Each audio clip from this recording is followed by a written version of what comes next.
మాగంటి సునీతమ్మ గారు గెలుస్తున్నారు పక్కా. అంటే మాకు చాలా ఇచ్చిరా అన్న. తెలుసు ఇప్పుడు గవర్నమెంట్ కి ఏది రన్ అవుతుందో తెలుసు. ఇప్పుడు ప్రస్తుతం గవర్నమెంట్ ఎట్లా రన్ చేస్తుంది తెలుసు ప్రజలకి. అట్లా అని కాన్ఫిడెన్స్ మీద మేము చెప్తున్నాం అన్న. ఇక్కడ అయితే సునీతమ్మనే వస్తుంది. కాంగ్రెస్ వచ్చే పరిస్థితి లేదు ఇక్కడ. అధికారంలో ఉన్నా ఏం చేస్తారు అన్న కాంగ్రెస్ పార్టీ చెప్పండి. ఇక్కడ ఎల్లారెడ్డి కూడా అంబేద్కర్ నగర్ అని ఉంది, ఒక బస్సి నాలా ఉంటది. మొన్న న్యూస్ లా మొత్తం సగం బస్సి మునిగిపోయింది అన్న. అప్పుడు కేసీఆర్ గవర్నమెంట్ ఉన్నప్పుడు ఇంటింటికి వచ్చి ఒక 10,000 అని ఇచ్చింది మాకు, ఏదో చిన్న హెల్ప్ చేసింది. ఇప్పటి వరకు మా ఇంటికి ఒకటి రాలేరన్న. మా రేషన్ కొట్టుకోపోయింది నీళ్ళల్లా అంతా. అంటే మేము చాలా లాస్ అయిపోయినాం. మాకు ఎవరు వచ్చి ఇంత పట్టించుకోలేరు. ఆ వచ్చిరు కార్పొరేటర్లు చూసి వెళ్ళిపోయారు. మాకు ఇంత పట్టించుకోలేదు అన్న. ఒకప్పుడు మాకు మాగంటి సాబు టిఆర్ఎస్ గవర్నమెంట్ ఉన్నప్పుడు వచ్చి ఒక 10,000 అని ఇచ్చింది అన్న. ఇంటింటికి 10,000 ఇచ్చి మేము ఉన్నామని హిమ్మత్ కొందన్న. మొన్న పోయినసారి మొన్న వానలు పడ్డప్పుడు అన్న చాలా మాకు టార్చర్ అనేది ఇంత ఇన్ని సంవత్సరాలలో మాకు ఇట్లా అవుతుందా అనేది కింద మాకు తెలియదు. ఒకటిసారి అట్లా అయిపోయింది. ఇంత వచ్చి జర్ర హెల్ప్ అయినా చేయాలి కదా అన్న. చాలా పూర్ పీపుల్స్ ఉంటారు, మేము ఉన్నాం మీకు అని ఇంత ఏదో మాకు తగ్గింది చేస్తాం అన్నట్టు చెప్పాలి కదా అన్న. అసలు ఏం లేనట్టు, ఏం పట్టించుకున్నట్టు. ఇక ఇట్లా ఉంటే ఎట్లా రన్ అవుతుంది చెప్పండి అన్న. గవర్నమెంట్ ఎట్లా రన్ చేస్తాడు చెప్పండి. ఇంకా ఓట్లు ఎట్లా పడతాయని మీరు అనుకుంటారు చెప్పండి. మా అంటే వచ్చిన తర్వాత దాదాపు 150 కోట్లు శాంక్షన్ చేస్తాం. రేపు ఎలక్షన్ తర్వాత కూడా పనులు జరగబోతాయని చెప్పేసి వాళ్ళు ప్రచారం చేస్తాం. 150 కోట్లు అంటే మళ్ళీ అభివృద్ధి కనబడాలి కదన్న. ఆడ డ్రైనేజ్ నాలదే క్లియర్ చేయలేకపోతుర్రు. మీరు చెప్పండి. మాకు ఇప్పటికీ మాకు వర్షం పడితే నీళ్ళు ఆగుతాయి అన్న, డ్రైనేజ్ నీళ్ళు ఇంటికాడ. అంటే డెవలప్మెంట్ మా జిబ్లీస్ అన్న. ఇదే బీజేపీ పాత్ర ఎలా ఉంది? బీజేపీ అంతా లైట్ బీజేపీ. అట్లీస్ట్ ఐడియా ఉందా బీజేపీ క్యాండిడేట్ ఎవరు అనేది? లంకల్ దీపక్ రెడ్డి సార్ తెలుసు. ఎటువంటి వ్యక్తి? మంచిగానే. ఒకప్పుడు మా నాన్న అయినా తిరుగుతుండే మంచి వ్యక్తి. నవీన్ యాదవ్ గురించి చెప్పాలంటే ఏం చెప్తారు? నవీన్ అన్న అయినా మంచోళ్ళే అన్న, అవ్వాలని కాదు, అందరు మంచోళ్ళు. బీఆర్ఎస్ అంటే మేము చిన్నప్పటి నుంచి బీఆర్ఎస్ పార్టీ అన్న. మా మామలు మా తాతలు అందరు బీఆర్ఎస్.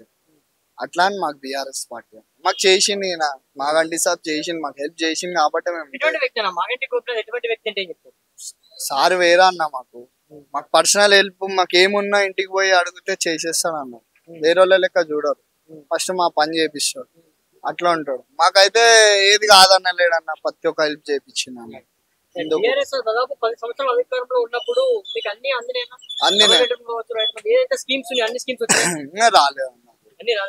అంటే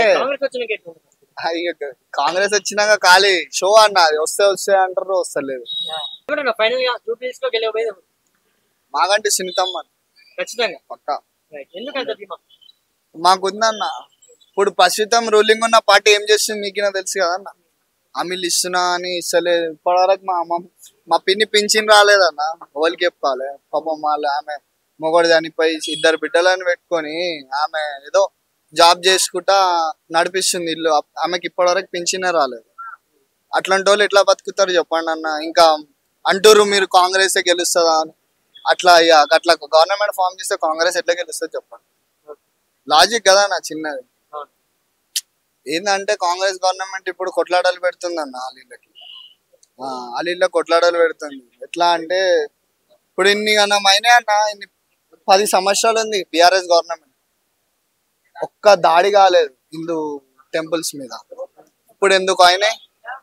మా గోరక్షకుని బజరంగ్ దళ్ మెంబర్ని బుల్లెట్ తో షూట్ చేసిరు అని ఇప్పటి వరకు పట్టుకోలేరు. 3 పట్టుకుర్రు అంట, ఇంకొకరిని పట్టుకోలేరు అంట. ఇప్పుడు ఇంత గవర్నమెంట్ ఉన్నా గానీ ఇన్ని లొల్లీలు అవుతున్నాయంటే ఫ్యూచర్ లో ఇంకెంత పెద్ద పెద్ద హిందూ ముస్లిం లొల్లీలు అయితే మీరు అర్థం చేసుకోండి. ఇప్పుడే ఎన్ని గానం లొల్లీలు పెడుతున్నారు అన్న. ఇంకా ఉన్నాయి, రూలింగ్ ఉన్నాయి. ఇంకా 2 years 3 years ఉంది రూలింగ్ అవ్వలేదు. ఇంకెన్ని పెద్ద పెద్ద గొడవలు అయితే మీరు ఆలోచించారు. లేదన్న. మొత్తం ఉంటారుగా బిజినెస్ మ్యాగ్నెట్లు, వాళ్ళ కొడుకులు, వాళ్ళ సైడ్ ఉంది. మాకంటే మాకేం కాలేదన్న. ప్రజాప్రభుత్వం తెలంగాణ రేటింగ్ నెంబర్ 1 అని చెప్పుకుని అంటా ఉన్నారు. లేదు.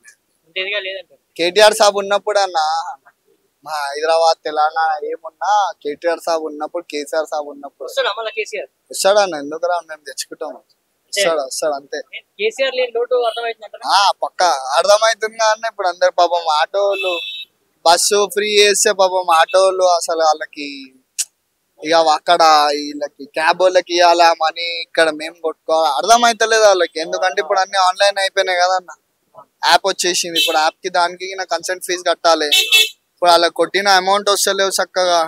వాళ్ళది ఒకటి గిన్ని వేసుకొని ఎట్లా వస్తుందని మళ్ళా కాంగ్రెస్